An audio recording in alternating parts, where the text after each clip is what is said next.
इस वक्त की बड़ी खबर छत्तीसगढ़ से है। छत्तीसगढ़ के कैबिनेट मिनिस्टर रामविचार नेताम सड़क हादसे में जख्मी हुए हैं। पिकअप ने उन्हें टक्कर मारी है। मिनिस्टर की गाड़ी को टक्कर मारी गई।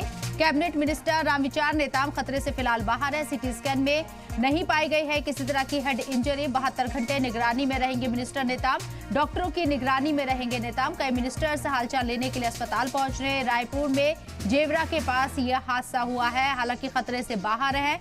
72 घंटे लेकिन ऑब्जर्वेशन में रहेंगे डॉक्टर्स के। इसके साथ ही आपको बता दें कि सड़क हादसे में वो जख्मी हुए हैं। छत्तीसगढ़ के कैबिनेट मिनिस्टर रामविचार नेताम सड़क हादसे में जख्मी हुए, जिसमें पिकअप ने उनकी गाड़ी को मिनिस्टर की गाड़ी को टक्कर मार दी। कैबिनेट मिनिस्टर रामविचार नेताम फिलहाल खतरे से बाहर है। सिटी स्कैन में किसी तरह की कोई हेड इंजरी नहीं आई है। 72 घंटे फिर भी उन्हें निगरानी में रखा जाएगा। मिनिस्टर नेताम से मिलने के लिए कई मिनिस्टर उनका हालचाल लेने के लिए अस्पताल पहुंच रहे हैं। वाज़ेह रहे कि रायपुर में जेवरा के पास ये हादसा हुआ।